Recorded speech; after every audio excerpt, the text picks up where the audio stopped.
आशा करता हूँ आप सब बहुत अच्छे होंगे। मेरा नाम है सिद्धांत अग्निहोत्री, स्टडी ग्लोस पे आपका बहुत बहुत स्वागत है। तो दोस्तों, आज हम बात करेंगे एक बहुत ही इम्पोर्टेंट टॉपिक की। इंडियन एक्सप्रेस का एक बहुत अच्छा आर्टिकल है, तो चलिए बात करते हैं। देखिए, अब रिश्वत एक ऐसी चीज़ है जो हर कोई नहीं देना चाहता है, कोई भी नहीं देना चाहता है, लेकिन लेना सब चाहते हैं, है ना। होता सबके पास है, देता कोई नहीं। तो क्या ये क्राइम है रिश्वत देना? देना, लेना नहीं, देना क्राइम है। तो इसमें सुप्रीम कोर्ट का फैसला आने वाला है। सर बोले, आप बोलेंगे कि क्या है सर, आप बैड एस रवि कुमार हो गए आप तो। बिल्कुल, किसने किसने ट्रेलर देखा भाई लॉर्ड हिमेश के लिए। तो भाई, ये चाणक्य नीति जो है बस खत्म होने वाली है अब। और आज हमारा आखिरी दिन है सेल का, तो make the best out of it. अब 300 का कोर्स नहीं रहेगा, ये 2000 का हो जाएगा। हमारे ऐप को डाउनलोड करें। चलो, तो भाई इतना सा है कि यहाँ पे ब्राइबरी को लेकर बहुत कुछ कहा गया है। एक केस आया, उड़ीसा में एक केस आया। एक्चुअली क्या था कि जो महानुभाव थे, उनकी एक फैक्ट्री थी गुटखा की। तो वहां पे पुलिस आई, पुलिस ने रेड मारी और पुलिस बहुत सारी चीजें ले गई वहां से। तो अब पुलिस जो है सारा सामान सीज कर लिया। तो वो महानुभाव जाते हैं, कहता ओए सुधर जा वरना गुजर जाएगा, ये लो पैसे, तुम्हारे पास 2 लाख रुपए। इंस्पेक्टर साहब, ये पैसे हैं, हमारा सामान भी छोड़ दो, हमको भी छोड़ दो। तो इंस्पेक्टर साहब रिफ्यूज कर देते, कहता नो नो, ऐसा नहीं हो सकता, मेरी जरूरतें कम है क्योंकि मेरे जमीर में दम है, तो इसीलिए ऐसा नहीं हो सकता, आप निकलो।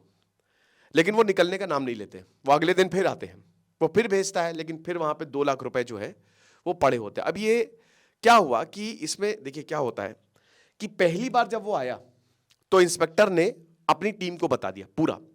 तो टीम ने बोला बेटा इसको मारेंगे, मिलके मारेंगे। तो एक ट्रैप बनाया कि चलो एक काम करते हैं, हम सब इसके पास मिलके जाते हैं।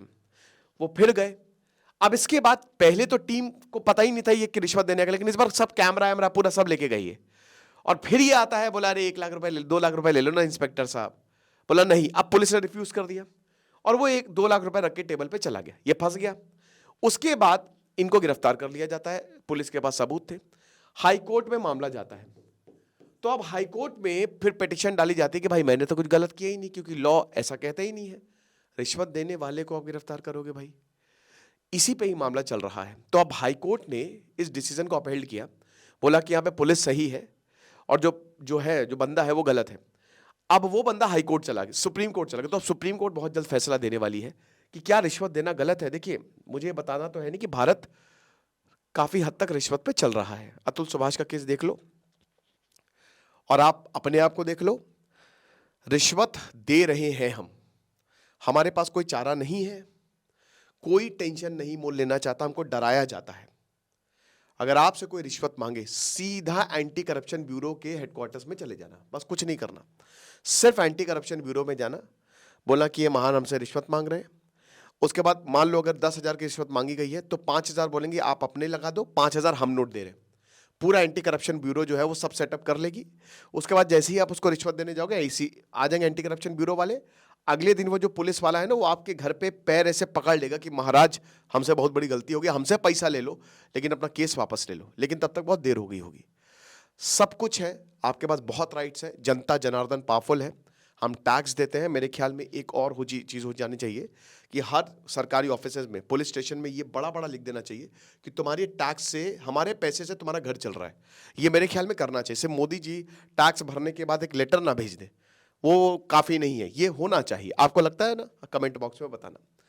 तो बेसिकली यहाँ पे सुप्रीम कोर्ट की अब गाइडलाइंस आने वाली है कि क्या ब्राइब जो है वो एक पनिशेबल ऑफेंस है, मतलब ब्राइब देना। अब इसके लिए प्रिवेंशन ऑफ करप्शन एक्ट, जिसका 1860 आईपीसी, अब तो भारतीय न्याय संहिता हो गई है, वो रेफरेंस लिया गया है 1988 में, और 2018 में इसको बदला गया, इसमें अमेंडमेंट्स किए गए। तो 2018 में पीसीए ये बताता है कि अगर आप किसी को भी ब्राइब दे रहे हो तो रिश्वत लेना नहीं, रिश्वत देने में भी नप जाओगे गुरु। तो देते हुए भी ध्यान रखना कि अगर मान लो पुलिस मना कर रही है और जबरदस्ती तुम नहीं नहीं ले लीजिए साहब, लीजिए, तो भी नपोगे बेटा। सेपरेट हाई कोर्ट्स के डिसीजंस आए तो हम इनकी भी बात कर लेते हैं। हाई कोर्ट ने क्या बोला है? तो जस्टिस दीपांकर दत्ता और जस्टिस प्रशांत कुमार मिश्रा वो अब 21 जनवरी को केस सुनेंगे और होपफुली रिश्वत को लेकर गाइडलाइंस आ जाएंगी, मजा आ जाएगा, बनानी चाहिए, डर होना चाहिए। रिश्वत का अड्डा हमारे सरकारी ऑफिसर, अनफॉर्चुनेटली, मैं सबकी बात नहीं कर रहा हूं, लेकिन ये बन गए हैं, ये बन चुके हैं, और इन पे कार्रवाई तगड़े से करनी चाहिए।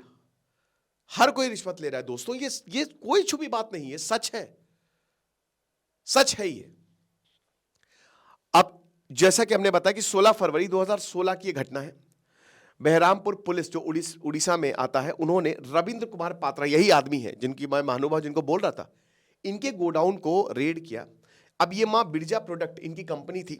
अब इन्होंने बहुत सारा, पुलिस ने देखा कि गुटखा और मैन्युफैक्चरिंग इक्विपमेंट्स है, तो इनको गिरफ्तार किया। तो फिर उसके बाद वही बता रहे कि इन्होंने पैसे दिए, पैसे जो है इन्होंने ऑफर किए कि भैया ले लो यार, पैसे ले लो। तो पुलिस फिर अलर्ट होगी, दोबारा ये गए तो दोबारा से पैसे, लेकिन इस बार पुलिस जो है वो ट्रैप था, वो पूरा एकदम सोच समझ के गए थे, और उसके बाद इनको उठा लिया गया। फिर उन्होंने ये उड़ीसा हाईकोर्ट के अंदर गए। अब यहां पे देखते हैं कि जो पात्रा के ऊपर चार्ज लगे हैं वो सेक्शन 12 जो 2018 में आया है, सेक्शन 12 ऑफ द पीसीए लगा है। अब इससे पहले क्या था, 2018 से पहले क्या था, कोई भी एबिट्स मतलब होता है इनकरेज करना, एबिटमेंट ऑफ सुसाइड है ना। अभी निकिता और उनकी जो अतुल सुभाष का केस में नया मोड़ भी आया, वो मैंने क्राइम अफेयर्स में कवर किया है। तो कोई भी अगर मान लीजिए किसी को भी पैसे दे रहा है, ठीक है, रिश्वत देना, तो वो ऑफेंस है अंडर सेक्शन 7 और 11। Anyone who Abids anyone committing N offence under section 7 और 11। अब सेक्शन 7 जो है वो एक पब्लिक ऑफिशियल जो कि ब्राइब, रिश्वत ले रहा है, सेक्शन 7 की बात करो इसकी। तो अगर कोई रिश्वत ले रहा है या फिर कोई और लीगल, मतलब कोई और चीज, जैसे कोई बहुत बड़ा गिफ्ट हो गया, या कोई भी अपनी सैलरी से इतर, तुम्हारी सैलरी है, सैलरी को छोड़ दो, उसके अलावा अगर तुम किसी से भी फेवर ले रहे हो, तो सेक्शन 7 के अंदर तुमको सजा मिलेगी। ये तो रिश्वत देने के लिए है। सेक्शन 11 क्या कहता है? सेक्शन 11 ओन ऑफिशियल्स को पनिश करता है जो कि वैल्यूएबल थिंग किसी से लेते हैं, ठीक है। अब हो सकता है उसके साथ बिजनेस में हो, या फिर कोई ऐसा जो शायद उसके साथ, उसके सुपीरियर ऑफिशियल फंक्शंस के साथ इन्वॉल्व हो, without adequate consideration, that is without giving anything adequate in exchange. तो बस एक तरीके से एक तरफा लिया है और बदले में हमने तुम्हारे लिए कुछ किया नहीं है।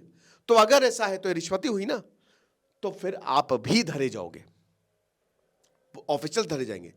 अब जो पेटिशनर है, जो पात्रा साहब है, उन्होंने सेक्शन 239 ऑफ द सीआरपीसी के तहत केस फाइल किया। अब इसमें क्या है कि भाई आप हमको जो है अक्यूज, जो हम हैं, मतलब जो पात्रा साहब है जिन्होंने रिश्वत दी है, उनको आप डिस्चार्ज करिए। क्योंकि अगर मान लीजिए कि एलिगेशंस ग्राउंडलेस है, पुलिस रिपोर्ट कंसिडर करने के बाद तो आप डिस्चार्ज करिए, and the case documents also. अब ट्रायल कोर्ट जो है उन्होंने रिफ्यूज कर दिया कि बिल्कुल गलत है, तो अब यानी कि ये बाहर नहीं है, तो अब ये मामला चला गया है सुप्रीम कोर्ट में। तो उसी के लिए सुप्रीम कोर्ट जो है वो फैसला देगा। अब ये तो आपने केस समझ लिया पूरा। अब थोड़ा सा लीगैलिटी के अंदर चले जाते हैं कि आखिरकार मामला मतलब क्या इतना आसान है कि देखिए रिश्वत के मामले भी बहुत पेचीदा है। चलिए, तो सबसे पहली बात, सबसे पहला सवाल, is an unsuccessful bribe abetment under the PCA. अगर मान लीजिए कि आप किसी को रिश्वत देते और वो नहीं लेता है, तो क्या वो एक क्राइम माना जाएगा? चलिए, सेक्शन 12 जो कि 2018 और उसके बाद में जोड़ा गया, इसमें क्या है? Whoever abets any offense punishable under this act, ठीक है। इस एक्ट के तहत जो पीसीए है, जो कि फिर से बता रहा हूं 1988 में आया था, 2018 में इसको अमेंड किया गया। तो कोई भी whoever, कोई भी इस एक्ट के तहत अगर मान लीजिए कोई ऑफेंस करता है तो उसको पनिश किया जाएगा।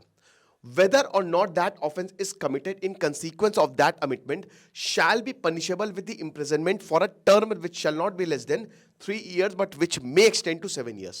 तो 3 साल की सजा या फिर 7 साल की सजा हो सकती है अगर जबरदस्ती ब्राइब आपने देने की कोशिश की। अब बॉम्बे और मद्रास हाईकोर्ट के अलग अलग फैसले आए हैं, यही तो दिक्कत है। अब क्या हुआ, चलिए देख लेते हैं। इन्होंने इस प्रोविजन की मीनिंग ली लेकिन अलग तरीके से इंटरप्रेट किया। बॉम्बे हाईकोर्ट अलग, मद्रास अलग। तो सबसे पहले बॉम्बे हाईकोर्ट ने क्या बोला, तो जो केस आया था इनके पास वो आया था किशोर खचांद, जो भी बोल सकते हैं, Kishore Wadhwani versus the State of Maharashtra 2019 का। अब अगेन यहां पे एक ट्रैप टीम बनाई गई, सेम ऐसे ही केस। उसमें यह पता चला कि एक पुलिस सब इंस्पेक्टर को जबरदस्ती 5 लाख देने की कोशिश कर रहे हैं। तो कोर्ट ने यह बोला कि भाई अमेंडमेंट से पहले अगर आप ब्राइब ऑफर कर रहे हैं तो ये ऑफेंस नहीं था, यानी कि 2018 से पहले अगर आप रिश्वत दे रहे हैं तो वो ऑफेंस के अंदर नहीं आएगा। समझ रहे हो? 2018 के बाद अगर आप पब्लिक सर्वेंट को ऑफर, पब्लिक सर्वेंट कोई है उसको आप ब्राइब दे रहे हो तो दैट विल बी पनिशेबल। ठीक है ना? जो दे रहा है ब्राइब गिवर्स, यानी कि अगर कोई रिश्वत दे भी रहा है वो भी पनिशेबल, उसके ऊपर भी जांच बैठेगी। तो कोर्ट ने बोला जो पुलिस ऑफिसर्स है उसने ब्राइब को डिमांड ही नहीं किया था। जब उसने ब्राइब को डिमांड ही नहीं किया तो ये definitely section 7 of the PCA के तहत है भाई, तो यानी कि आपको सजा होगी। अब मद्रास हाई कोर्ट ने क्या बोला, एक और इनके पास केस आया 2020 यानी कि इस अमेंडमेंट के बाद ही केस आया। अब बॉम्बे हाई कोर्ट ने रीसेंट डेवलपमेंट के ऊपर जो अभी नए रूल्स आए हैं उस पर रिलाई किया, लेकिन मद्रास हाई कोर्ट ने कुछ और बोला। उसने कहा कि भाई देखिए, पहले आप पूरी केस की हिस्ट्री में जाइए, मतलब सॉरी जो कानून है उसकी हिस्ट्री में जाइए, लेजिस्लेशन की कहां से आया है पहले आपको यह देखने की जरूरत है।